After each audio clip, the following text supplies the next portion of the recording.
ipaano ko sa inyo sa YouTube. Ipapakita ko sa inyo sa YouTube kung ano ang mga dapat gawin pagdating sa bansa. Kasi hindi madali, no? Pag isang buhay OFW, sugod ka lang ng sugod. Pagkatapos akala mo okay ka na. After pagkilos, akala mo okay ka na. Magkaroon ka ng certificate, akala mo 100% okay ka na. Pero paglabas mo pala dito sa Pidos, ilang buwan ka naghihintay, hanggang abuti na lang ng buwan, hanggang abuti ng ilang taon, hindi pa rin nakaalis. Ang nangyari, mag-apply na naman ulit. Pidos na naman. Pagkatapos ng mag-Pidos, ayan, maghintay na naman ulit. Umabot na lang yung buwan, nagsawa, apply na naman ulit. Pidos na naman ulit. Kaya nangyari, Pidos ng Pidos. Ha? Hindi pa rin nakaalis ng Pilipinas. No? Kaya dapat maging handa ka. Kaya ako na dito, just in case of emergency. Gusto niyo malaman ang pangalan ko? Gusto niyo malaman? Ha? Ako yung papakilala lagi. Ayaw ko na nakatayo ako sa harapan at gagamit lang ako ng alias. Dapat, kumplito. Malaman niyo kung ano ang katangian ng isang tao na nakaharap ninyo dito sa Pidos. Tama? Hindi po madali. Hindi po madali. Hanggang pagdating sa labas sa bansa, lahat ng nakakasalamuha mo doon, huwag basta-basta magtitiwala. Bakit? Dapat nakatutok yun. 24. Okay, pangalan mo. Gusto nyo malaman? Lahat ba may ballpen? Okay. Dapat lahat kayo may ballpen. Mga sulat nyo lang pangalan ko. Tingnan natin. Okay. Okay, ito lang pangalan ko bilang Mrs. Sam Carbausa ng Emilia Pidos, Marinang Saturday. Nandito na po yung ang iba na tatanong, Mrs. Sam, bakit kayo nandito? Nandito kami dahil sa napagkarang mga services para sa inyo. Ang iba na tatanong, Mrs. Sam, ano naman ang mga services niyan? Ang laging ko sagot, ganito, mamaya, inyo malalaman ang buong detalye sa akin pagbabalik. Naku, hindi. Hirap, no? Mabilis ba ako magsalita? Hindi naman. Ma'am, pero ang tanong ko kayo, ma'am, anong gusto mo? Mabilisan o matagalan? Anong kasi ko tayo? Ha? Okay lang. Sinya-sinya sila ito eh. Walang klaro, okay. Pero magandang mabilisan kasi madaling matapos. Kaya lang hindi ko naman ma-feel, no? Yan ang usapan. No, kasi bakit? Kung mabilisan, hindi mo ma-feel. Kasi bakit? Bakit matagos lang dito, di ba? Pero kung may dahan-dahan, fail na fail mo. Yan ang usapan. Kasi may naintindihan ka. Okay lang kayo sa likod? Okay lang. Mamaya, after ko magto, magbibigay ako ng exam. Pagbigay ko ng exam at pag pumasa ka, may certificate ka. Pag wala kang o hindi ka pumasa sa exam ko, balik ka na lang kinabukasan. Okay. May bakanting upuan sa harapan. Pwede yung i-occupy. Okay lang kayong dalawa dyan, sir. Okay lang kayo dyan. Hindi kayo nantok dyan, sir. Okay, kasi nakamonitor ka sa akin. Nakamonitor ka sa akin. Pag nakita ko, yung focus na mind mo, wala sa akin. Tapos, text ka ng text dyan. Hindi distract kita. Ayaw ko na pagkatapos ko magtanong ka pa sa akin. Dapat, after ko lahat ay may natutunan. At paglabas na magbansa, dapat hindi mo pa rin ako makakalimutan. Okay? Magtatanong lang. Hindi mo ako makalimutan. Kasi bakit? Yung purpose niya, no? Remembrance ko yan. Dito sa Pidos. Bakit? Pagdating sa labas ng bansa, makakaranas ka ng hindi, wag naman sana, mga problems na encounter mo doon. No? Hindi mo na alam kung ano dapat gawin. Pag binuksan mo ang YouTube channel ko, pag binuksan mo yan, at pag nakita mo yung naging karanasan mo dito sa Pidos, na sobra pala ang naging karanasan mo doon sa labas ng bansa, sabihin mo sa sarili mo, mas mabuti pa sa Pilipinas, kaya sobrang buto ang inabot ko. Pero, masaya pa rin ako. Nag-Pidos ka, di ba? Dito kasi, sa pagdating sa part ko, walang tulog. Lahat gising. Ayos? Sa dito, walang tulog pagdating sa part ko. Okay, magtatanong lang. Sino ang mga X abroad? Taas yung mga kamay. Taas yung mga kamay. X abroad. A. Sino ang mga first timers? Taas yung mga kamay. 9. Sabi ni, hindi siya magbilang mo. Hindi ako nagbibilang. Hindi ko na kailangan pahirapan ng sarili ko. Bakit? Wala na akong akong sahod, bakit kaya ako? Tama? Kung katulad noon, 1.5 hour kumagto, may sahod ako noon. Ngayon, 30 minutes, walang sahod. Bakit kahirapan ko sarili? Tama? Ikaw ma'am, kung nagtatrabaho ka, walang sahod. Ha? Masaya ka ba? Walang kang sahod, trabaho pa rin ng trabaho. Hindi. Pero marami ka natutunan kay Ma'am Sandra rin, meron. Marami ka natutunan. Lahat na memorize. Lahat na memorize. Yung mga dos and don'ts, nabanggit, tama? Oh. Yung pati pag, no? Sumama sa isang babae, opposite sex, nabanggit? Wala. Ngayon, magkasama kayo ng dalawa, dapat kailangan may kaukulang ebidensya or katibayan na magkasama kayo. May hawak kayo na tinatawag na marriage of contract. Hindi nabanggit. Kasi pag wala, pag nahuli ka, kulong kayong dalawa. Kahit sabihin mo, ang mag-anak mo, pinsan mo yan, pareho kayong makukulong. No? Bakit? Pinagbabawal yung magkasama, babae at lalaki. Dapat may ipakita ka sa ibadan. No? Ano yun? Marriage of contract. Tama? Sabi ni paano kung wala? Sabi niya, mayroon doon, marami. 500, 1,000, 1,500, 2,500. Ang maganda, 2,500. Parang tunay na talaga. Diba? Pero pag nahuli ka, kulong, pwede kang kasuhan ng tinatawag ma'am na illicit relationship or love case. No? Pag nakakatunayan na nagkasala tuwing Friday, may kasama ano yan? Latigo. Kaya ang dyaryo ko noon, magsusulat ako sa dyaryo, ako si Latigo ng bayan. Hirap, no? Ex-abroad, magtatanong lang, sinong ex-abroad na umabot ng 20 years sa bansa? 20 years. Meron? Wala? 15 years. Sa sakit kamay, 15 years. Meron? 10 years. Meron? Wala din? O nahiya lang? 8 years. Meron? 8 years. Sir, nagpidos ka? Nung umalis ka noon, nagpidos ka. Saan ka nagpidos? Hindi mo na alam. Dito rin. Pero nung magpidos ka noon, nakita mo pa ako noon? Hindi. Hindi. Sagot. Hindi. Pero wala naman ako dito noon. Kaya hindi mo ako nakita. Nakakatawa lang ibang speaker. Ngayon, sir, ilang taong kasalaw sa bansa? 8 years. 8 years. Kamusta? May naipon? Napundar. Oh, ano napundar mo, sir? Oh, sasakyan meron. Wala. May asawa? Nung umalis ka, may asawa ka, sir? Meron. Ilan? Yan. Kayo pa rin ngayon. Good boy. Kasi pag sinabi mo, wala na, dalawa, sabi yung piso, goodbye. Okay! Yan ang mga babae itong FW. Pero mga first timers, sigurado ba? Bakit kayo mag-abroad? Mga first timers, bakit kayo mag-abroad? Ha? Ano? Hirap na sa Pilipinas? Hirap na? Wala nang pogo? Wala na, hirap na, no? Pero marami naman yung pogo, ah. Ang sabi, sir, sabi mong trabaho, sir, pogo. Sabi ko, sir, scammer ka. Okay. Daming naghirap yan sa Pilipinas. Pero maganda naman yan, ah. Di ba? President natin mayaman. Ba't Alex? Ha? Wala talaga? Sabi mo, siya naman mayaman eh. Okay! Maraming umalis. Bakit? Mahirap sa Pilipinas, no? May mga kumpanya, pero mababa yung sahod. Tama? Tapos kadalasan, bagsak pa. No? Okay! O, ex-abroad. Magtatanong lang. Magtatanong lang. Ex-abroad. Isigaw nyo. Masarap buhay yung FW, hindi? Hindi! Sigaw ng maramihan. Hindi! Si ma'am maluto, kahit isa lang. Hindi! May sumagot ka mong sarap? Di ba wala? First timers, narinig nyo? Kadalasan sabi ng mga first timers, ano ang isang hindi. Hindi. Bakit kaya? Sino nakaranas na? Sobrang hirap, sobrang sakit na buhay. Ma'am, naranasan mo na ba? Hindi pa. Sobrang hirap, sobrang sakit. Pero sobrang sarap naman. Naranasan mo na ba ang gano'n? Kasi hindi niya pa naranasan.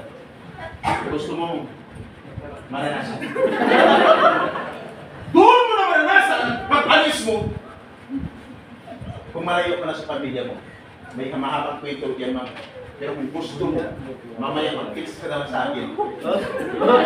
Mr. Shop, anong kwento yun? Kwento. Kasi dito, pag ikwento ko, sobrang haba. No, mapapalaya ko na sa pamilya, tapos naalaala mo na sila, ang layo mo na, napagod ka na sa katatrabaho, akala mo masarap ang buhay pagdating doon. Tapos, nung hanapin mo sila, hindi ka nagpagkain, hindi ka naman hihingi ng pagkain kayo kasi wala naman talaga sila doon. Pero no, pagod at hirap, gusto mong kumain, wala mag-serve sa'yo ng pagkain. Kaya, ang ginawa mo, ano? Self-service na lang. Tama? Ikaw na lahat.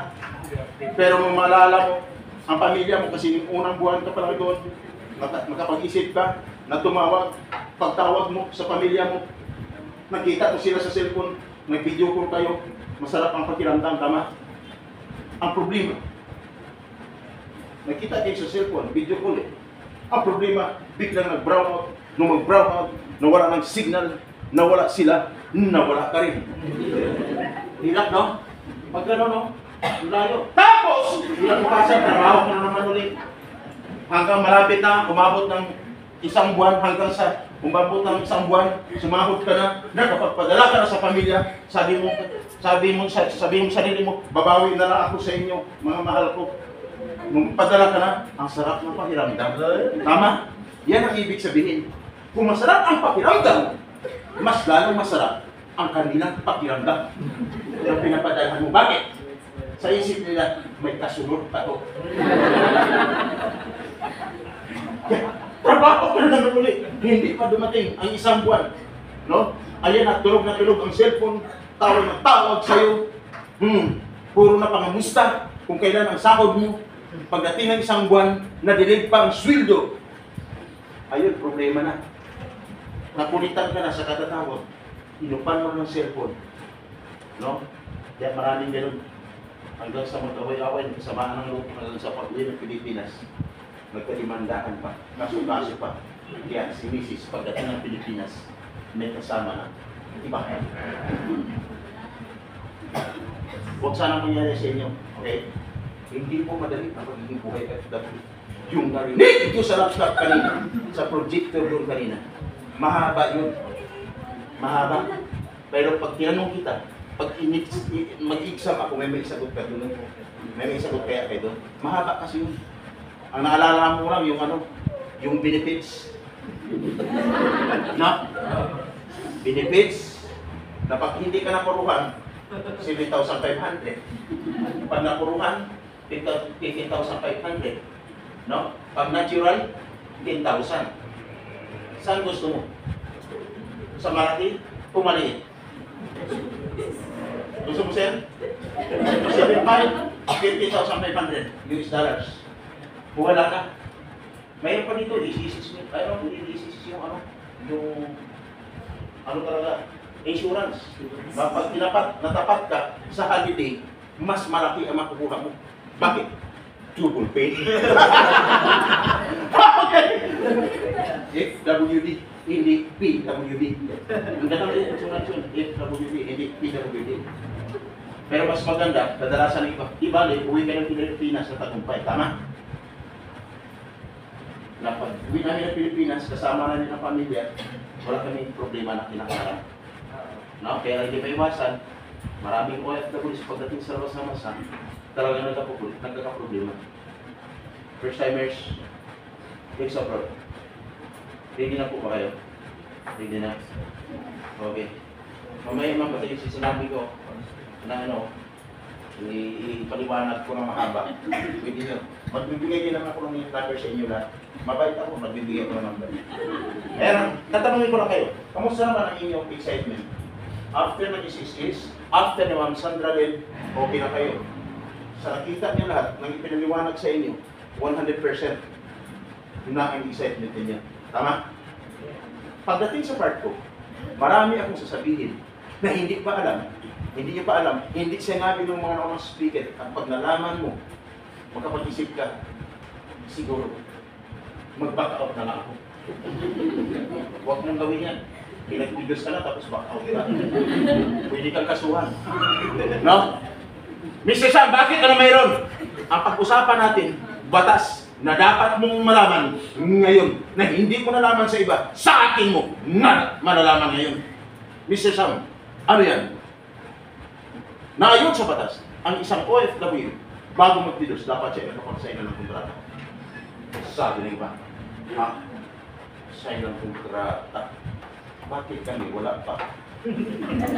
May ibig sabihin, kung 100% ay ang excitement mo, pag nagbawas ako ng 20%, bawat nangyari sa iyo ngayon, sa binanggit ko, hanggang sa matapos ako, maubos yung excitement mo. Magbawas ako ng 20%, kung nangyari sa iyo ngayon, sinabi ko, may ibig sabihin, bawas na ng 20% yung excitement mo. Hindi ka pa nakapag-sign ng kontrata, sabi niyo ba, bakit kami pinag-videos? Hindi ko problema yan. Bakit? Baka naawa lang sa yung agency mo kasi malayo ang pinagalingan mo. No? Ay anong pabalikin? Pabalik-balik para hindi na gumastos. Kaya advance videos. Sabi mo yun. Ay, salamat. Okay! Dapat nakapag-sign ka ng kontrata. Yes! After pag-sign ng kontrata, dapat bilang araw na lang ay flight na. Example, tama. Tama. Bakit? Kailangan makalis. Nasa batas.